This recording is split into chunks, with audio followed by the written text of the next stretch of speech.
Bienvenidos sean todos ustedes a este nuevo ciclo de ¿qué sabemos sobre el cambio climático en México? Hoy empezamos con un tema muy importante que es género y cambio climático, ¿no? Si algo que sabemos es que cambio climático nos va a pegar y nos va a pegar muy duro, sobre todo en un mundo en el que no estamos haciendo la tarea que tendríamos que estar haciendo, ni de reducción de emisiones, ni de adaptación, reducción de vulnerabilidad. En todas estas estamos, digamos, colgando un poco, nos hemos quedado muy cortos. Cambio climático también sabemos que una de las características es que los impactos no son iguales para todos, no se distribuyen uniformemente ni entre países ni al interior de los mismos, ¿no? Y una cosa que va a resaltar mucho es las desigualdades, digamos, estructurales que tienen las sociedades, ¿no?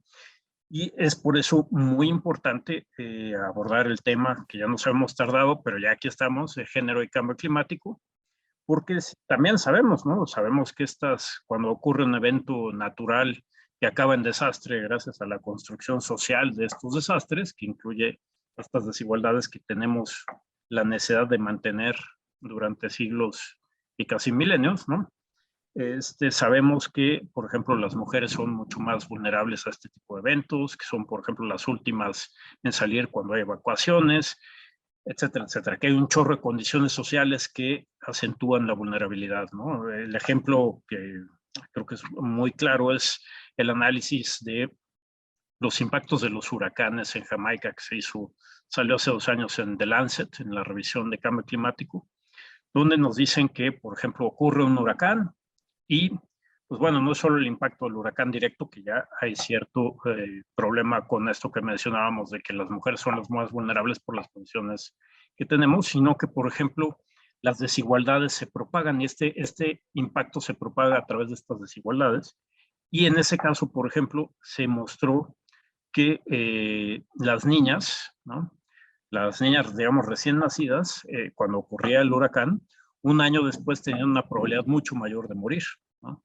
¿Por qué? Porque recibían menos tratamiento médico, porque no tenían la alimentación adecuada y etcétera, etcétera. Entonces, pues ahora tenemos el lujo de tener aquí a Ana de Luca, que nos va a hablar de estos temas.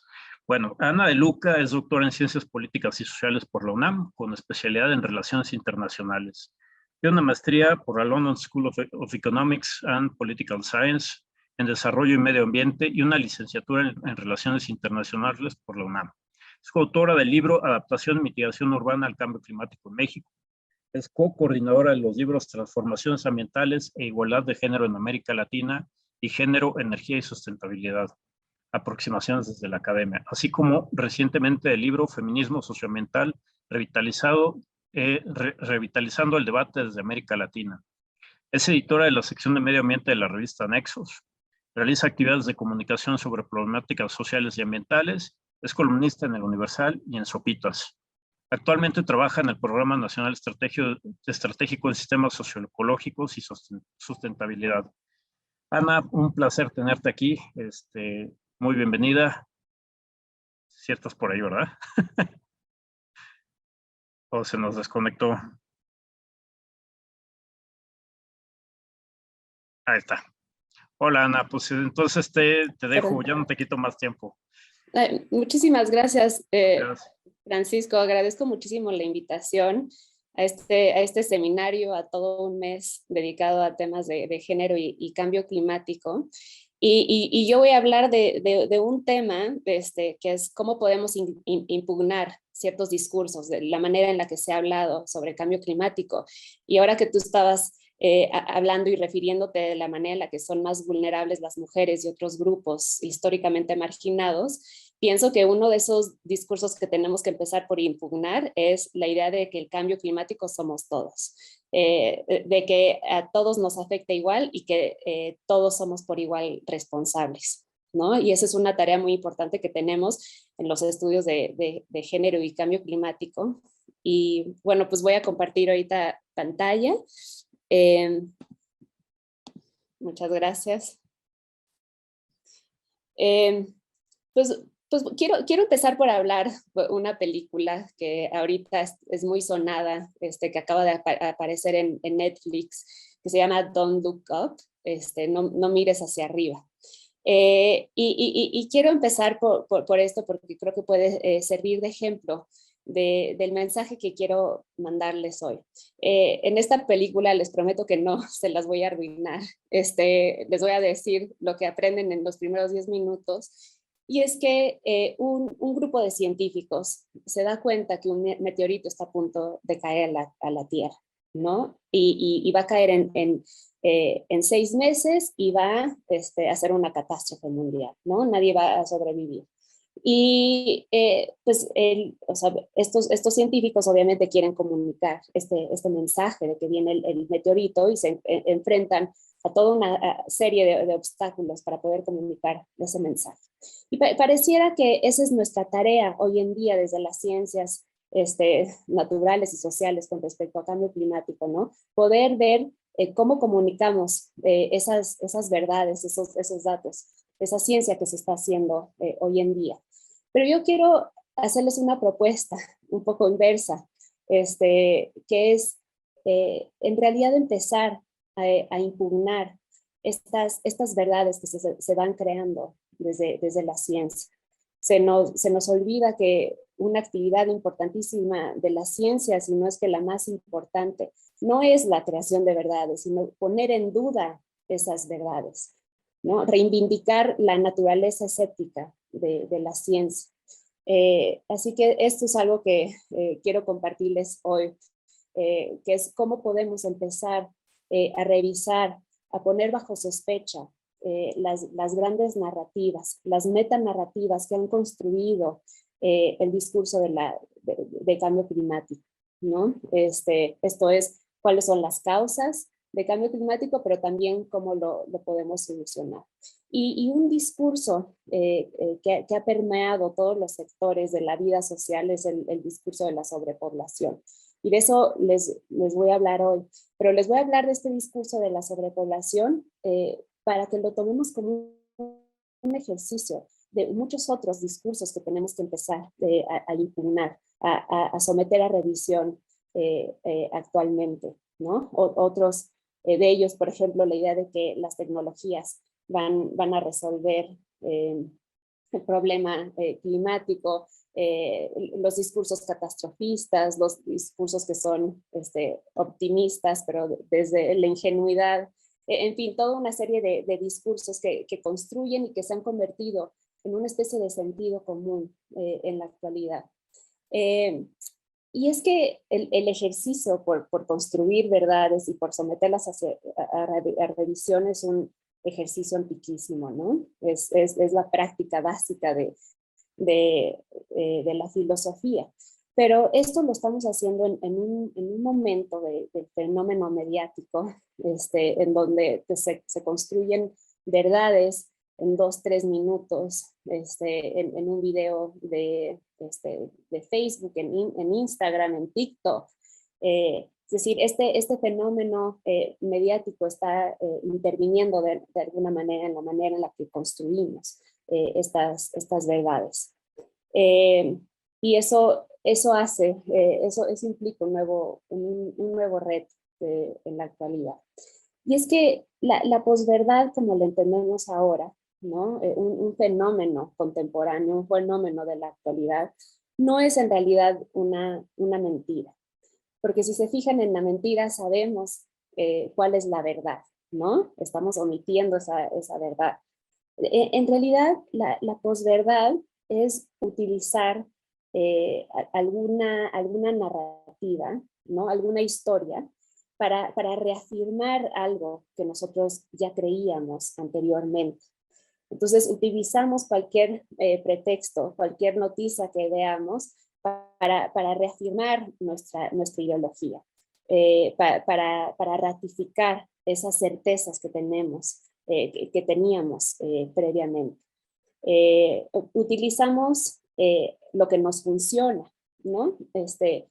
Para ratificar este sentido del mundo. Es decir, no, cuando vemos noticias, cuando estamos enfrentados a conocimiento, en realidad no estamos abiertos a que este conocimiento nos trastoque, nos mueva, nos sacuda, ¿no? En realidad lo que queremos es ratificar eso que ya sabíamos o que pensamos que sabíamos previamente.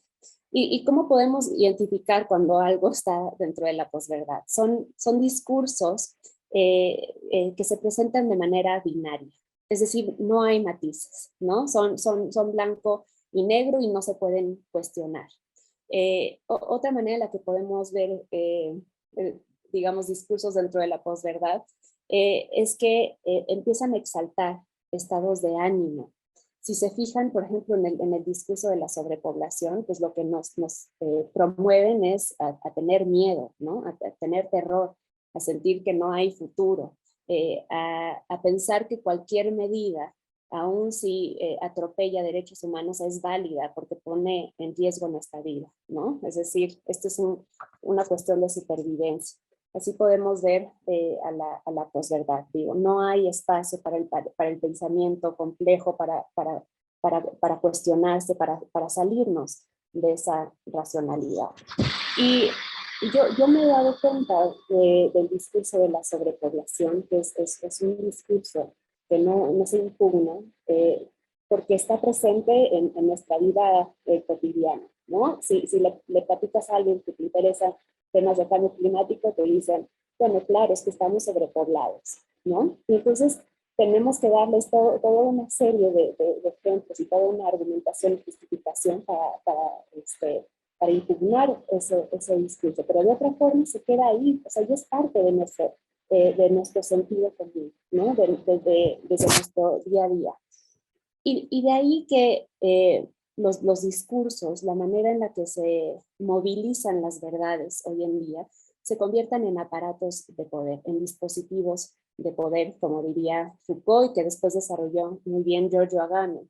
Y es que un dispositivo de poder, a diferencia de cómo conocemos el poder, que generalmente es un poder de arriba hacia abajo, ¿no? De un soberano, de un rey, que obliga a la gente, el poder actualmente está descentralizado, está en todas partes. Es muy difícil señalar que está en todos los espacios de la vida social. No sabemos quién empezó a hablar sobre ello porque ya está en todas partes. Y esto hace que un discurso se normalice, que sea normal, porque está en absolutamente todos los espacios, en los ámbitos de nuestra vida, ¿no? Y aquí puse algunas imágenes, ¿no? Por ejemplo, de la casa. Está en el ámbito privado, pero también está en el ámbito público, ¿no?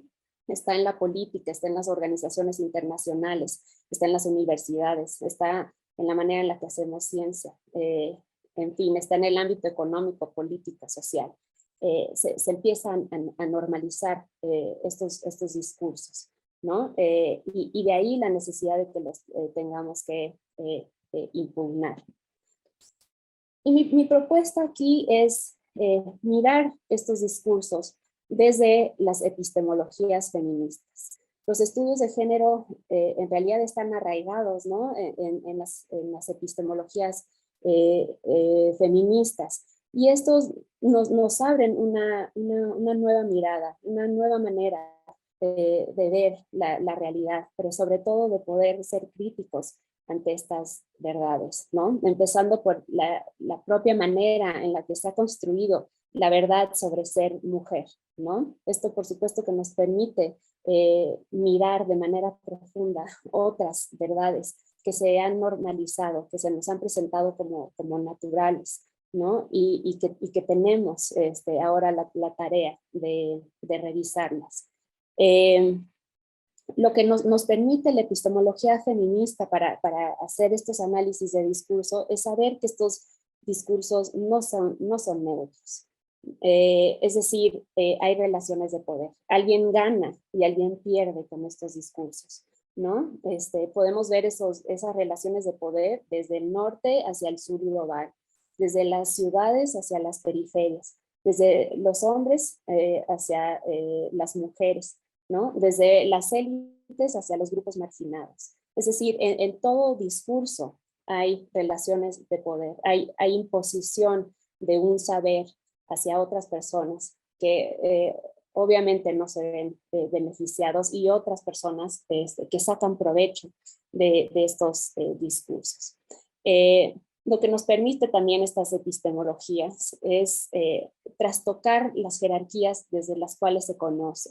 Generalmente se ha conocido desde las cúpulas, desde la élite. Desde las epistemologías feministas podemos ver, mirar el mundo desde otra orilla, desde otros lugares, desde donde no se ha pensado el mundo, sobre todo desde los grupos más vulnerables, desde quienes más sufren y padecen fenómenos como el del cambio climático. Pero también nos permite ver que estos discursos no existen en lo abstracto.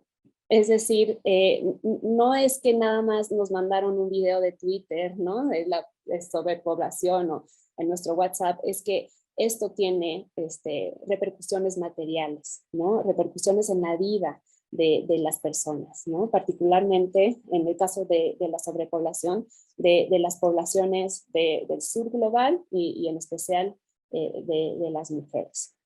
Es decir, no es un acto inocente el participar de estos discursos, ¿no? Estamos abonando a estas relaciones de poder que son opresivas, que generan violencia, que generan desigualdad.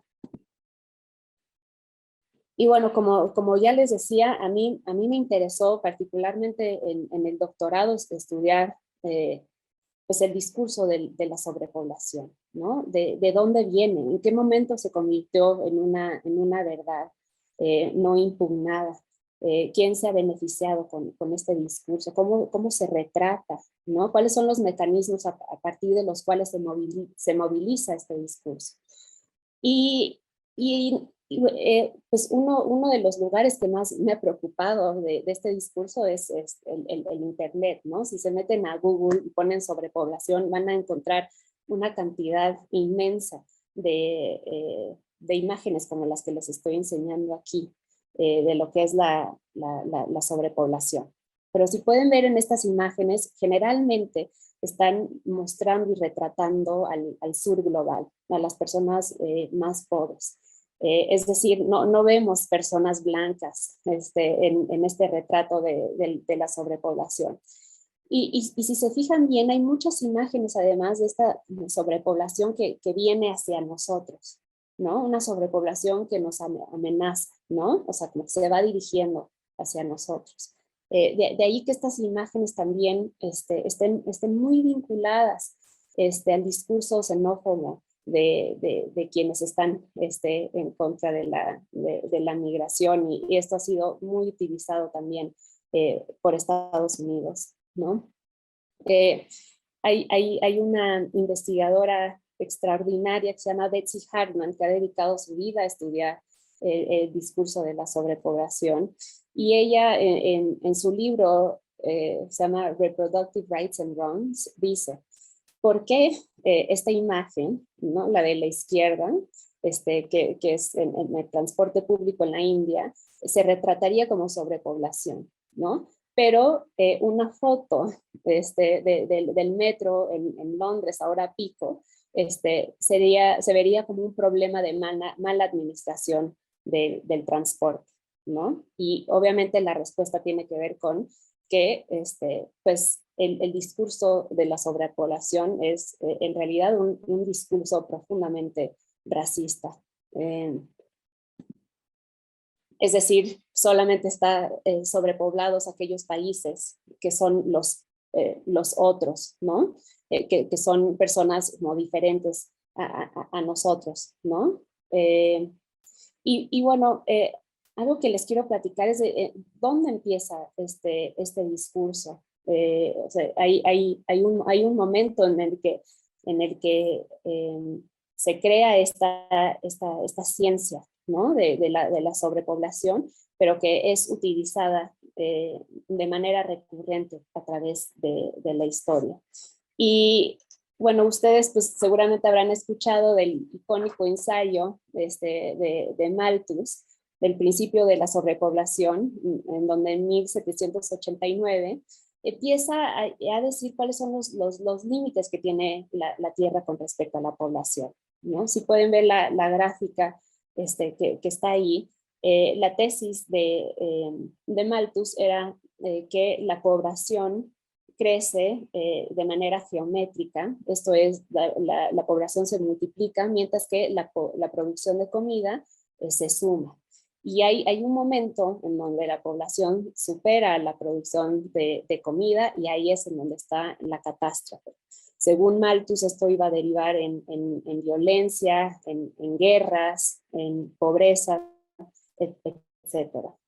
Y este discurso que llegó a ser impugnado, digamos que se puso siempre en el closet, y que se ha sacado y se ha desempolvado a modo cuando ha sido conveniente por diferentes intereses políticos, ¿no? Y un momento muy particular es el fin de la Segunda Guerra Mundial y justamente cuando empieza el grupo de los llamados neomalthusianos, quienes retoman el discurso de Malthus, pero ahora no solamente hablando sobre la producción de comida, sino interesándose en otros temas, incluyendo el del cambio climático, ¿no? Pero también el de la pérdida de biodiversidad y el agotamiento de los recursos de la tierra.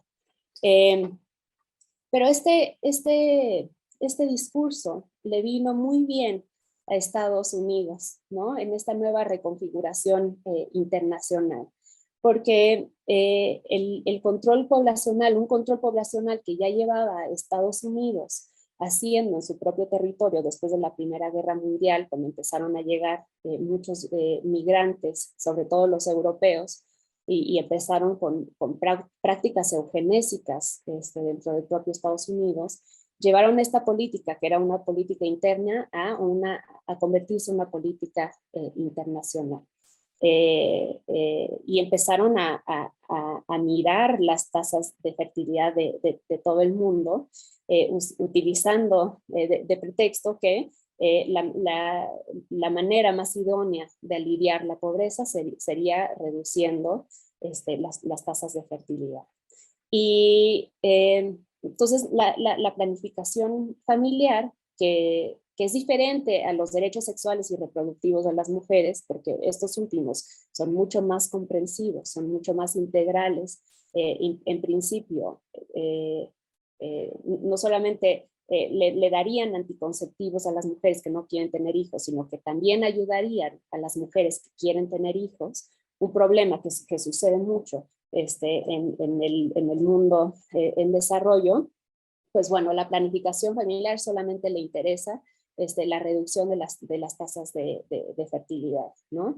Y la planificación familiar se convierte en el proyecto más importante del desarrollo, ¿no? Se ve como la panacea, ¿no? Decían, la causa de la pobreza es la sobrepoblación, luego entonces la planificación familiar es la solución a estos problemas. Y es importante retomar el inicio o la lógica que hay del desarrollo, porque otro discurso también que tenemos que impugnar es el del desarrollo sostenible. El desarrollo sostenible es nada más una nueva etapa al desarrollo que se pensó en los 40s y en los 50s. Un desarrollo que atentó muchas veces contra los derechos humanos de las mujeres. Y bueno, esta planificación familiar a la que le dio muchísimo dinero Estados Unidos, ¿no? Recursos materiales, pero también recursos de todo tipo, porque se formaron las organizaciones de población más importantes en Estados Unidos, las llevaron a prácticamente todo el mundo. Además, Estados Unidos les pedía a los otros países del mundo que si querían recibir ayuda de Estados Unidos, estos tenían que implementar proyectos de planificación familiar, ¿no? Pero pues ya sabemos la trágica historia de este proyecto de planificación familiar, en donde muchos de estos proyectos fueron coercitivos, ¿no? Obligaban a las mujeres a utilizar dispositivos intrauterinos, las esterilizaban sin su consentimiento, en fin, toda una serie de atropellos hacia las mujeres y hacia sus derechos. Y que vale decir también que está muy asociado al momento de la Guerra Fría. Y es que durante la Guerra Fría, pues el enemigo más grande de Estados Unidos era el comunismo, ¿no? Y ellos asociaban el crecimiento poblacional con la desestabilización de los países. Entonces, llevaban muchos de estos proyectos de planificación familiar a los países en donde habían altas tasas de fertilidad, ¿no?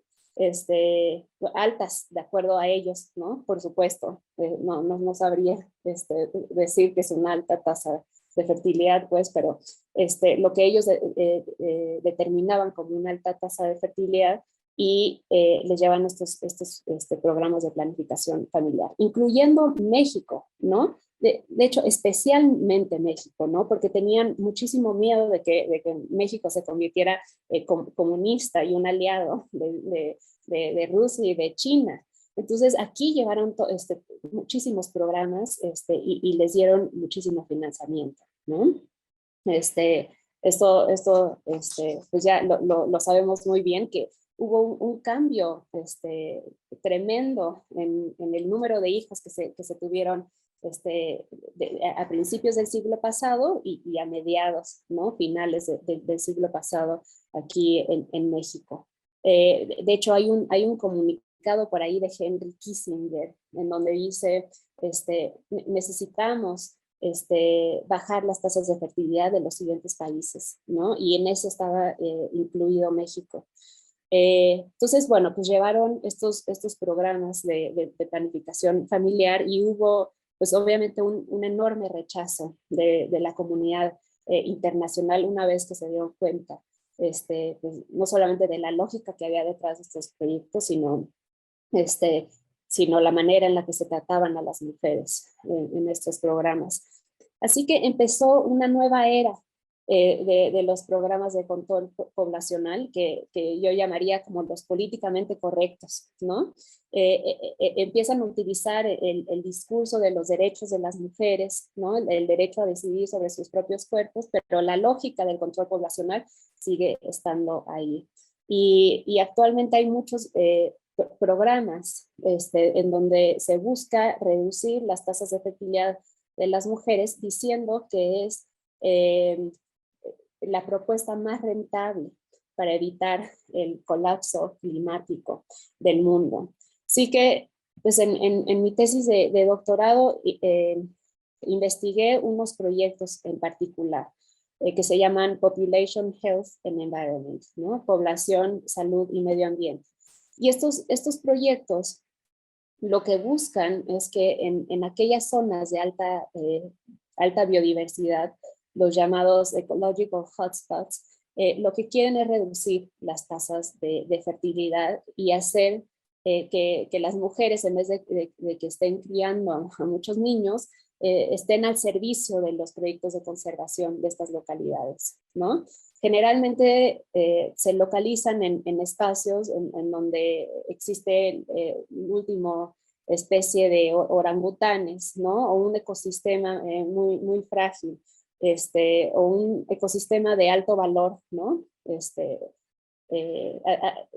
Vale decir que lo que es un ecological hotspot, ¿no? Lo que es un lugar de alta biodiversidad, un lugar que se considera como muy importante en términos de biodiversidad, se decide por organizaciones internacionales del norte global, ¿no?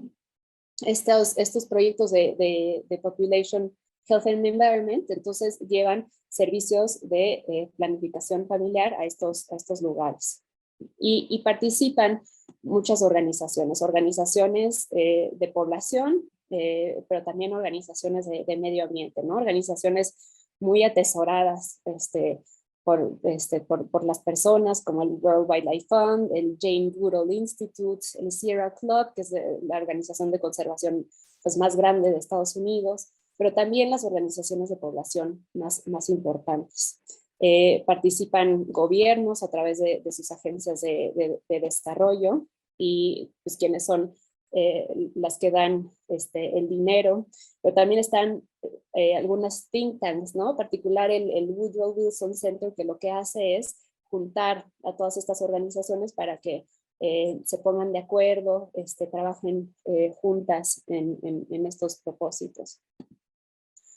La mayor parte de estos proyectos están en África, ¿no? Aquí, como pueden ver en el mapa, generalmente están en lugares pues en donde los propios gobiernos nacionales y los gobiernos locales se han han olvidado estas poblaciones, ¿no? Es muy difícil llegar a ellos, ¿no? O sea, una vez que llegas a la capital de uno de estos países hay que viajar como por 3, 4 días. Y esto es importante además porque básicamente nadie ha monitoreado estos proyectos más que las propias organizaciones que los implementan, ¿no? Y muchas veces estos gobiernos federales y los gobiernos locales, con tal de recibir apoyo y recibir dinero de estas organizaciones, pues les dan entrada para que hagan absolutamente lo que quieran en estas poblaciones. A principios de los 90 empezaron en América Latina, pero se fueron de aquí, pero la mayor parte, pues como pueden ver, el 72% están en África, ¿no? y en Asia. Estos proyectos reciben grandes cantidades de dinero, ¿no? Sobre todo del USAID, la Agencia de Desarrollo de Estados Unidos, y con el paso del tiempo, cada vez reciben más dinero. Generalmente la manera en la que buscan también donaciones, tanto del gobierno de Estados Unidos como de sus donantes de a pie, digamos, es que pues retratan pues el sur global como bueno, estos lugares en particular, como espacios en donde las personas necesitan de su ayuda y están sobrepoblados y quieren tener menos hijos y con $10 al mes que den al mes van a poder ayudar a esta población. Ahora, la mayor parte de los donantes de estas organizaciones son hombres blancos mayores de 60 años, ¿no? Que traen instalada esta lógica muy racista, ¿no? que quieren disminuir la población de estos países y que dan unas cantidades de dinero impresionantes a estos proyectos, ¿no? Por ahí tengo la anécdota de que un señor decidió, un multimillonario decidió dar toda su herencia a estos programas, ¿no? Porque estaba muy consternado con la sobrepoblación del sur global. Y bueno, pues algunas organizaciones y personas que entrevisté me decían que obviamente veían esto problemático, pero también eran organizaciones que por problemas financieros también a propósito apelaban a ese lugar racista y sexista de los donantes para que les pudieran dar más dinero. Ahora, el problema con estos proyectos, que son muchísimos, por supuesto, es la manera en la que se construye esta ciencia, ¿no?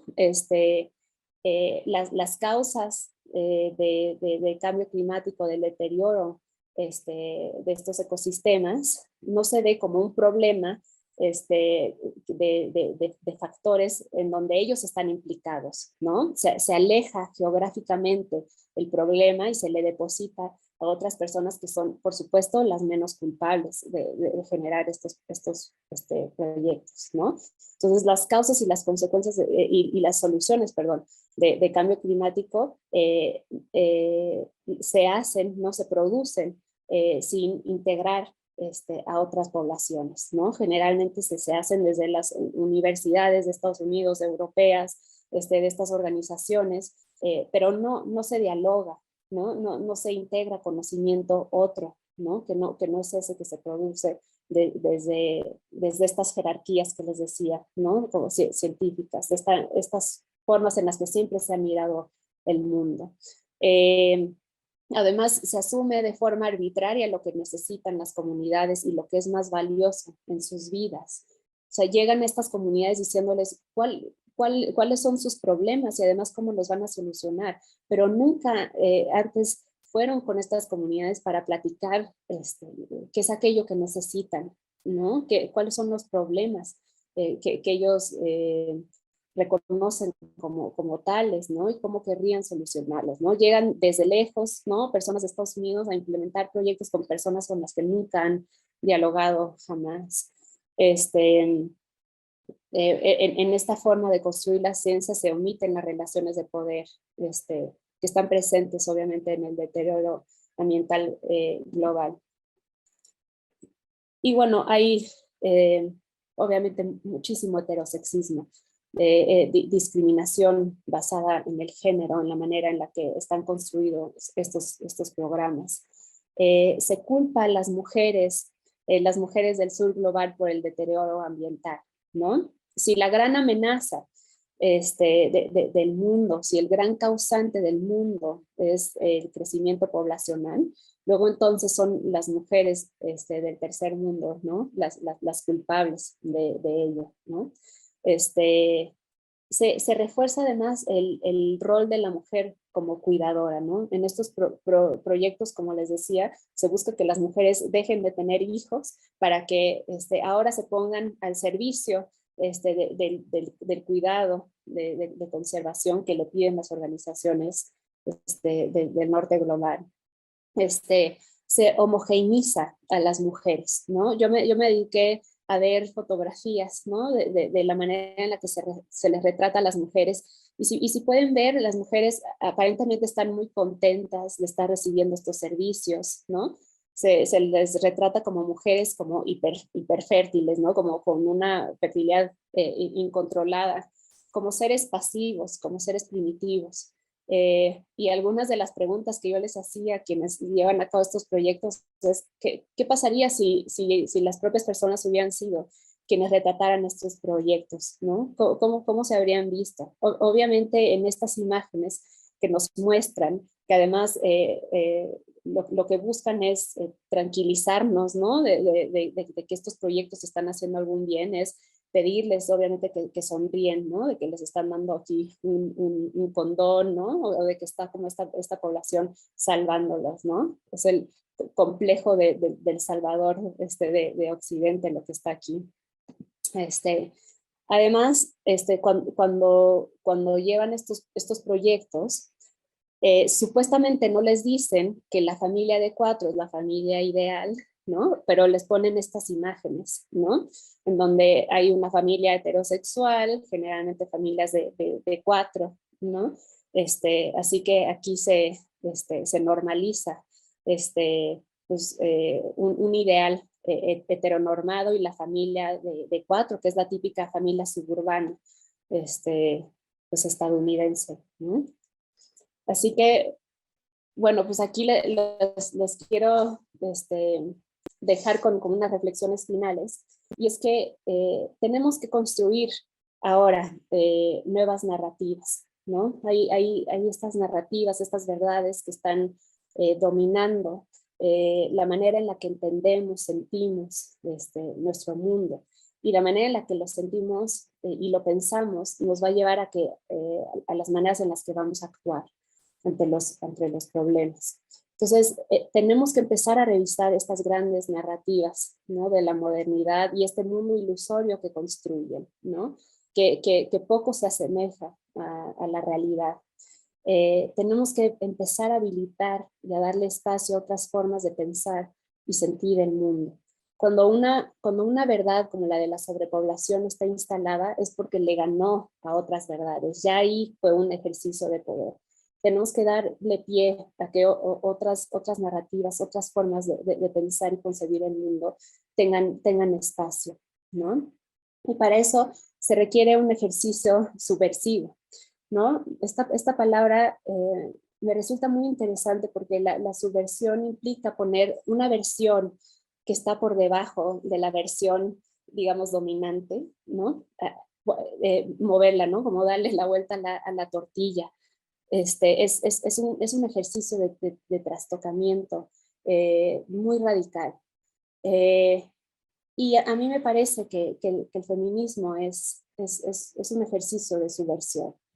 Eh, y además me parece especialmente relevante en este momento en el que vivimos, en el que el cambio climático es uno de los muchos problemas a los que nos estamos enfrentando, ¿no? Y es que la ciencia climática no es capaz de explicar en su totalidad el cambio climático, ¿no? Nos va a dar información, nos va a dar datos, pero el feminismo y otras teorías críticas derivadas de las ciencias sociales nos ayudan a ir a las estructuras del poder que están creando este fenómeno de cambio climático, pero creando otros fenómenos que están poniendo en riesgo y están amenazando nuestra vida, ¿no? Ahora, lo interesante del feminismo es que no solamente busca conocer el mundo, ¿no? Conocerlo desde un lugar crítico, sensible, ¿no? Hurgar en las profundidades del poder, ¿no? Ir así hasta lugares a los que nunca se ha llegado, los que nunca se han estudiado, ¿no? Queremos conocerlo, pero también transformarlo, ¿no? O sea, la ética no es nada más una manera de estudiar y de mirar, sino busca transformar, ¿no? Tiene una lógica emancipadora. Y busca además empezar a crear mundos pensados desde otra lógica, que pongan en el centro pues la ternura, la justicia, los cuidados, la solidaridad, la hermandad. Así que pues me va a dar mucho gusto escuchar sus preguntas. Hay mucha reflexión que se ha hecho, mucho que se puede compartir sobre los estudios de género y medio ambiente, pero aquí les quise compartir cómo podríamos desde las epistemologías feministas empezar a deconstruir, desmoronar, digamos, algunas verdades que perjudican sobre todo a las poblaciones más vulnerables, ¿no? Más marginadas, y cómo podemos evitar que la legitimidad y el lugar que está teniendo ahora ya pues el cambio climático, que cada vez se reconoce más como un problema, ¿no? Urgente, no se convierta también en un aparato que reproduzca pues el sexismo, el racismo, la maternofobia y la discriminación basada en la raza, en la edad, etc. Bueno, pues muchas gracias de nuevo. Aquí les dejo mi correo por si se quieren comunicar, y pues bueno, pues podemos empezar con preguntas. Muchas gracias. Muchísimas gracias, Ana. Buenísima tu plática. Un montón de información a tener en cuenta todo el tiempo, ¿no? No solo en nuestras tareas, digamos, de investigación, sino en la vida común, en la vida diaria. Sí. Aquí tenemos una pregunta de Pedro Jauregui Velosteguigoitia. Dice, yo veo que tanto el sector público, privado y académico revaloran los cuidados hechos por la mujer como la mejor forma de conservar la naturaleza. Esto es un tanto machista. ¿Qué opina la ponente de esto que ocurre en los, entre comillas, programas de desarrollo? Sí, sí. Muchas gracias. Pedro, esa es una muy buena pregunta. Excelente pregunta. Y es que sí, o sea, el cuidado tiene que ser la actividad más importante que podemos llevar a cabo como humanos. Si no hay cuidado, no hay vida, ¿no? Gracias a que nos cuidaron como bebés, y el cuidado es una actividad que necesitamos en diferentes momentos de nuestra vida, no solamente los cuidados físicos, sino también cuidados emocionales.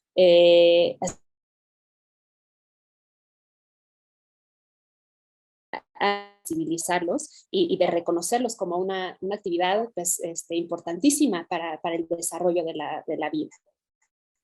Pero el problema es esto que mencionas. El problema es cuando esos cuidados los hacen nada más las mujeres, y sobre todo pues, las mujeres racializadas, las mujeres más pobres, ¿no? Hay una necesidad no solamente de reivindicar los cuidados, sino también de democratizarlos. Es decir, todos tenemos que hacer cuidados, ¿no? Todos y todos. independientemente de nuestro género, de nuestra clase socioeconómica, etcétera. Tenemos que dignificarlos. Esto es, si bien los cuidados son importantes y a veces disfrutamos haciéndolos, ¿no?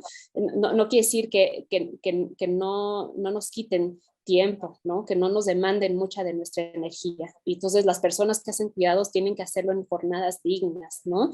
Y generalmente pues las mujeres no dejan de hacer los cuidados en ningún momento del día, ¿no? Tenemos que dignificar esas jornadas y valorarnos, ¿no? Valorarnos también pues económicamente, ¿no? Que no se hace. Es un problema ponerle un precio a esa actividad que es tan importante, pero no ponerle un precio también es muy problemático, ¿no? Entonces también tenemos que valorarlos socialmente, pero también económicamente. Entonces creo que es importante reivindicar los cuidados, Pedro, regresando a tu pregunta, pero hay esa necesidad de democratizarlos, ¿no? Y de dignificar la actividad de cuidado. Tenemos aquí, felicidades por la conferencia, saludos de parte del Instituto Latinoamericano de Gestión Integral de Riesgos y Protección Civil, la ACE. Olimpia Castillo dice, excelente presentación, una visión muy interesante. Y yo, en lo que llegan más preguntas, quisiera preguntar, ya en el caso de México, digamos, en la situación en la que estamos, ¿cuáles son, digamos, las banderas rojas más graves que tú ves? Y sobre todo haciendo referencia al tema de cambio climático, ¿no? De cómo lo estamos aproximando. Y bueno, es una pregunta un poco complicada y larga, porque digo, digamos, desde la parte de mitigación hasta la parte de reducción de riesgos, vulnerabilidad, la parte de impactos. ¿Cómo ves? O sea, ¿qué es donde tendríamos que estar pues poniendo los ojos más? Sí, pues híjoles, está tremenda pregunta, ¿no? ¿Alguna otra cosita? Exacto. Yo creo que es otra reflexión, así como para otro mes entero, para que pensemos eso, ¿no? Exacto. Pero quizás te puedo contestar desde la perspectiva de género y cambio climático, ¿no? Sí, Y es sí, que sí. tendríamos que empezar a poner en el centro a las personas más vulnerables, ¿no? O sea, esa tendría que ser como nuestra lógica, ¿no? Conocer por qué son vulnerables, ¿no? ¿Cómo podemos empezar a desarticular esos sistemas que los están poniendo en esa situación, ¿no? No solamente para hacerlos menos vulnerables a cambio climático, sino a muchos otros fenómenos, ¿no?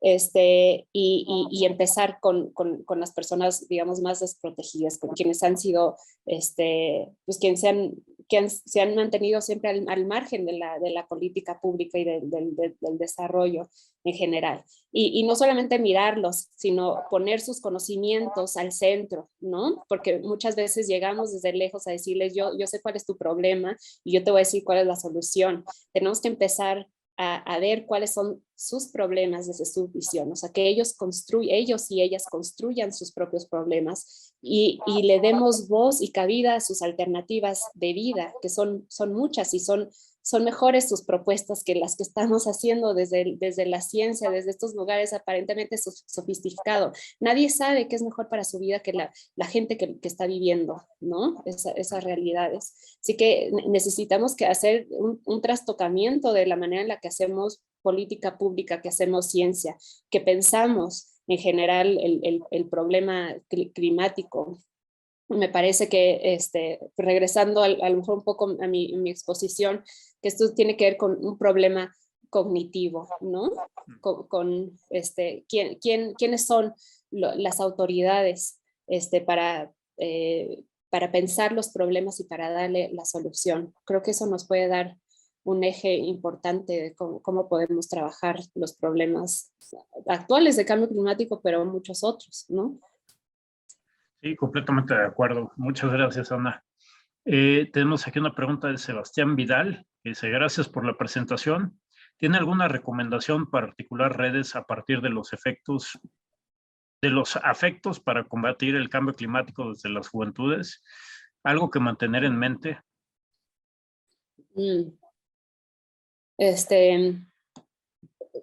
Bueno, pues yo creo que, o sea, esto que en tu pregunta está la respuesta. me parece que, o sea, lo que se tiene que hacer es empezar a hacer pues, redes, ¿no? Desde los jóvenes, empezar a juntarse, ¿no?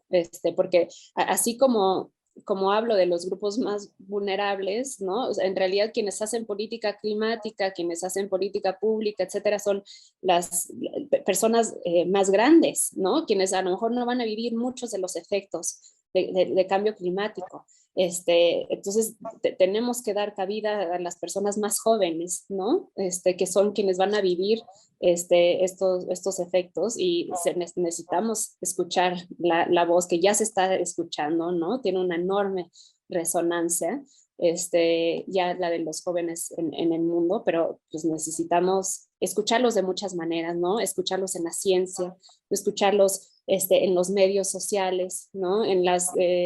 Pues en las marchas, en las diferentes formas en las que nos podemos movilizar como ciudadanos. Creo que tenemos ahorita que estar en todos esos espacios y esa labor pues de estar, o sea, hacerle por todas partes, ¿no? Lo que podamos, me parece. Tenemos aquí otra pregunta. Esta es interna, es gente del PINC, es Darío y Abril. ¿De qué manera se podría llegar a un equilibrio entre el aumento de la población y el cambio climático sin transgredir el derecho a la reproducción? Me parece muy importante también esta pregunta, ¿no? Sí, pues, a mí me parece que el tema es más bien dejar de situar en el crecimiento poblacional y hablar de equilibrios sobre de cuántas personas hay con respecto a los recursos, ¿no? Porque una persona en Estados Unidos de clase media puede contaminar 300 veces más que una persona en Bangladesh.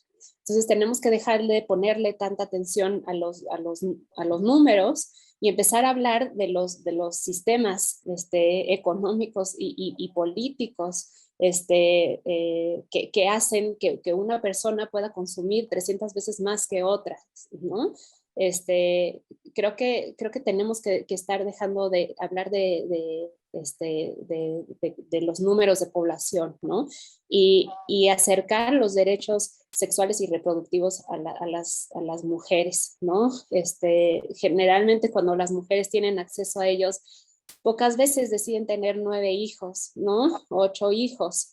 Pero no podemos decirles que hay un número específico de hijos que pueden tener, ¿no? Esas decisiones son muy personales y no podemos meternos en eso, ¿no? Es una transgresión brutal. Esa es la biopolítica, es tratar de delinear cómo quieres que sea tu población, ¿no? Es la política puesta sobre la vida.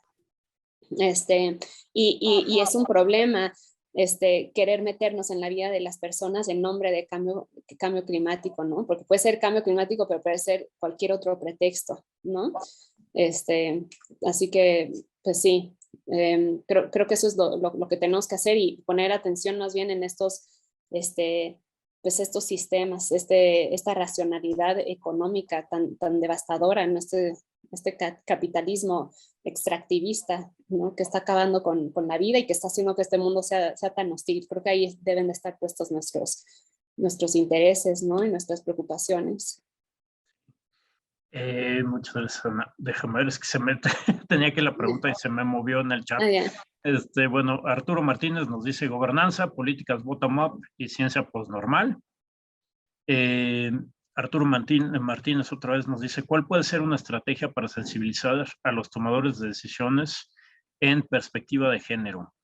¿Por qué siguen creyendo que género es solo mujeres, que solo se trata de redactar documentos con lenguaje incluyente y políticas de paridad, que a mi parecer son buenas pero insuficientes? Sí, muchas gracias, Arturo. Es un problema la manera en la que han puesto perspectiva de género en muchas políticas ambientales, porque la perspectiva de género aparece como un apellido, ¿no? Así que nada más está ahí y que no parece que significa nada.